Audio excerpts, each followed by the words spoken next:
Welcome to Her Money Revolution. I'm your host, Angela Brooks, your guide on this journey to becoming a wealthy woman. As a certified financial planner, owner, and advisor at Family Capital Management, I'm on a mission to simplify the conversation around investing and to help women generate more wealth by making their money work for them. Join me as we navigate powerful financial planning strategies to help you achieve your personal and professional goals. This podcast is your go-to destination for no fluff, easy to implement financial and investing advice. If you are ready to achieve audacious financial goals, dream beyond boundaries, and generate massive wealth for you and your family, this podcast is for you. Grab a notebook. Let's get started. Hello, and welcome back to Her Money Revolution, the podcast where we empower women to grow their wealth by making their money work for them. I'm your host, Angela Brooks, and today we're talking about something that impacts your finances far more than interest rates or spending plans or even market returns, and that's your relationships. Because whether we like it or not, money and love are deeply connected.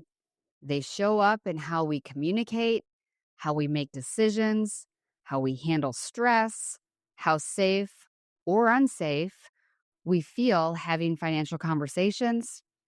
And here's the truth that I see over and over and over again in my work. Most couples don't struggle with money because of the numbers.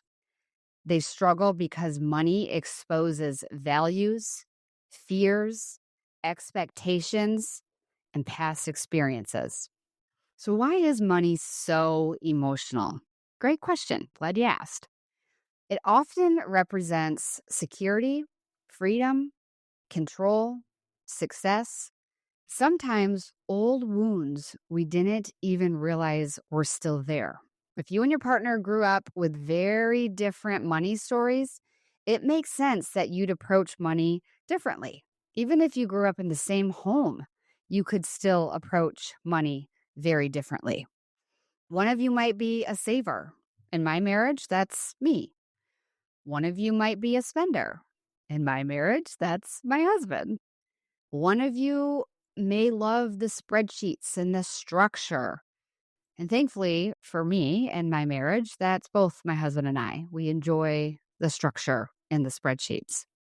Well, one of you might just want to feel okay. You don't need to have all the structure or the spreadsheet and all the detail. You just want to feel safe, or you want to be sure that your bills are paid on time. None of that makes anyone wrong. But it does mean you need to have intention. I'm going to go over 5 ways to create financial harmony and how we can create that intention. Number 1, make room for money talks. That is the foundation. And that's where I like to start, because without scheduled time for money talks, it's really hard to have a solid foundation. Financial harmony begins with conversation, not calculation, not spreadsheets. It starts with conversation. Regular money conversations build trust. They create alignment. They reduce any resentment that might be there, or maybe even before it starts. Instead of avoiding the topic, try starting with questions like, what does money stress look like for you? Or what does financial peace of mind feel like for you? The answers could be drastically different between you and your partner. These conversations aren't about being perfect. They're about being honest. And when couples talk openly about money, they tend to feel more connected. They feel more secure, more like they're on the same team. Number 2, financial harmony does not equal financial perfection. I want to be really clear about this, because harmony does not mean that you agree on everything. Harmony does not mean that you never argue about money. It does not mean that you manage money the exact same way as your partner does, and that everything is just peaches and rainbows. What it does mean is that you are communicating openly. Harmony does mean that you understand each other's priorities. And it also means that you make decisions together. And even if it's uncomfortable, it's like pausing to talk through a job change or a large purchase or helping a family member financially. Instead of one person deciding and informing the other one later, you take a pause and you make those decisions together. I can remember as a little girl that harmony was not in my home. But one thing I really remember was one day my dad came home with a brand new Monte Carlo. He drove up, it had red leather seats, it was red, and my mom had no idea that he was buying a new car. And we were all excited and like, oh my gosh, this is so fun. But now, as an adult, as a parent myself, as you know, in my marriage, I would be so upset with my husband if he showed up with a brand new car without having any kind of conversation with me ahead of time. But here's the thing, you guys, it's not about control. And if there's control or ego or don't worry about it, I got it type attitude, that's a problem. That's a big red flag. And I would encourage you to go get some marriage counseling or financial counseling because it's not about control, it's about partnership. And you don't have to be both making the decision, but you both need to be active participants in that conversation and that decision making process. Spending plan or a system should support your relationship, not strain it. There are so many tools. You can go to my website and find them. There's so many tools that will help you and guide you in these conversations to help strengthen your relationship. Number 3, creating shared financial goals. One of the most powerful things couples can do is define shared goals. And that might look like saving for a home, saving for a second home, planning a trip, preparing to have babies, or saving for your kids' college education. Maybe building long term security by investing in your 401ks. But having shared goals creates momentum. And I love having momentum around any kind of goal that you set, and especially when it's around saving for your future. They turn money into a tool instead of a trigger. When you have shared goals, you have something exciting that propels you to want to not spend when it's not aligned with your values or your goals. You have something that's going to keep you grounded and focused and anchored on whatever that goal might be, saving for a home. And here's the key, they change. Goals can change, and that's okay. It doesn't give you an excuse not to have them. It doesn't give you an excuse to not dream big. One of the things my husband said to me this year as we were putting our vision board together and going through our goals is like, Angela, we need to think bigger. Like we look back at some of the things and they're very smart goals. And that's awesome. I love that. Like step 1, 2, 3, and how do we accomplish this? And it keeps us small. It keeps us limited. When you set your goals, let your mind go, right? And I have other podcasts you can listen to about that. And I have other episodes in this podcast that you can listen to about goal setting and allowing yourself to dream and then set those SMART goals, the practical action steps that you need to take. But goals can change, and that's okay. Life changes, careers change. My husband just had a major career change this last year, the end of this year. December 1st was his first day after 12 years of working for the same company. So priorities evolve. Financial harmony means checking in on a regular basis, adjusting and moving forward together. That's essential, that you're doing things together.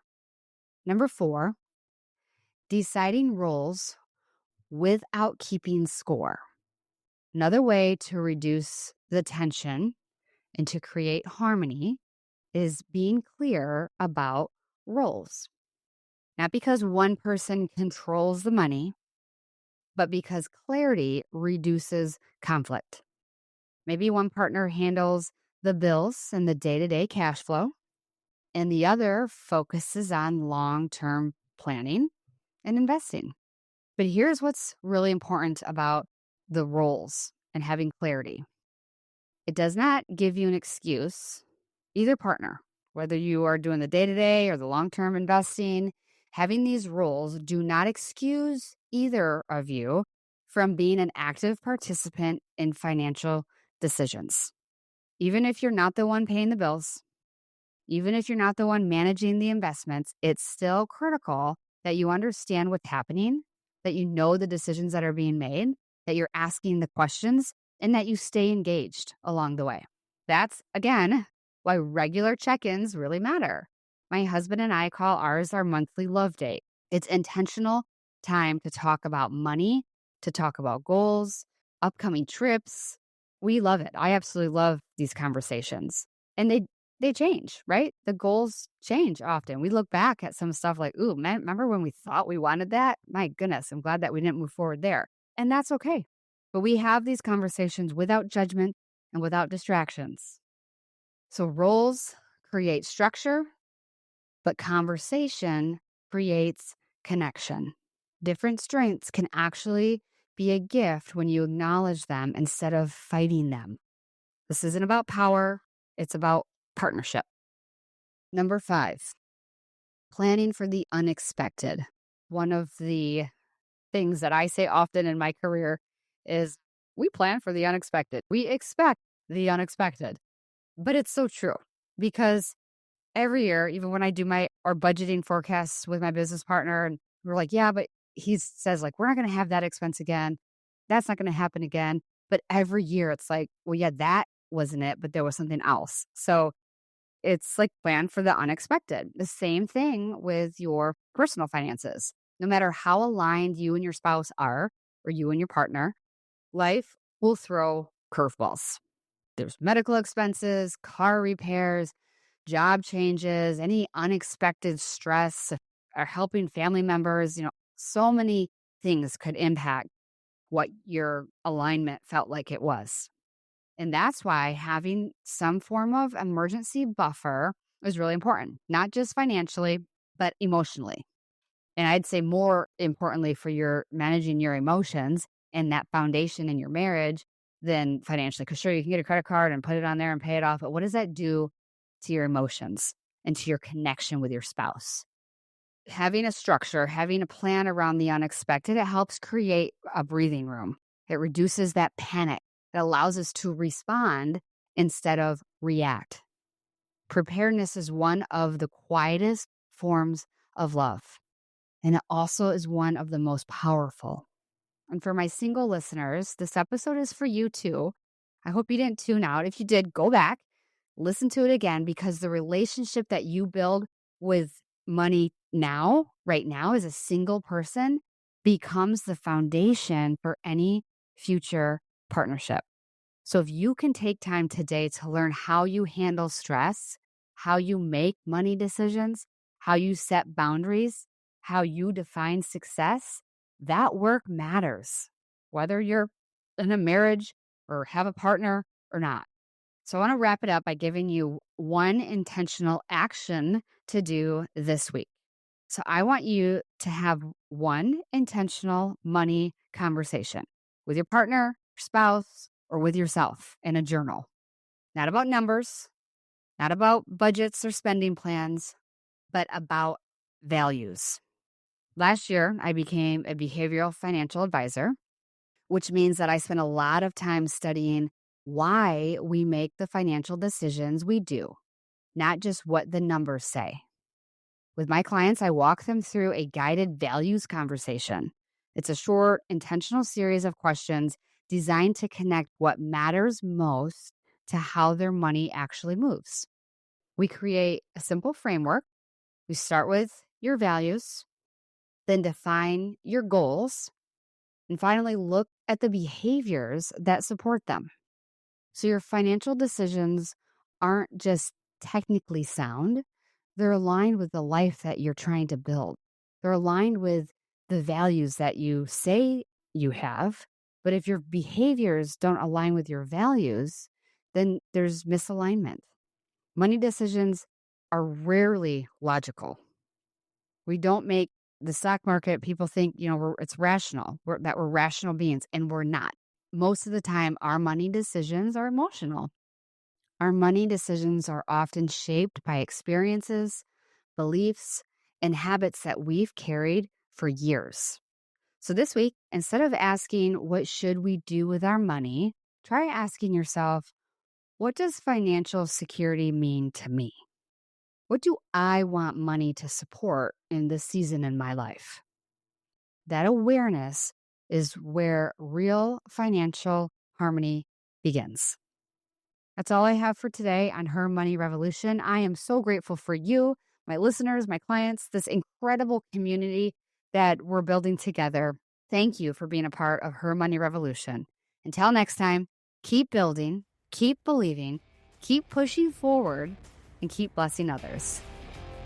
Thank you for joining me today, and I hope you are feeling more empowered in your financial journey. Remember, follow and subscribe to Her Money Revolution on your favorite podcast platform, and share your feedback by leaving a review. I'd love to hear your biggest takeaway from today's episode. Until next time, stay inspired.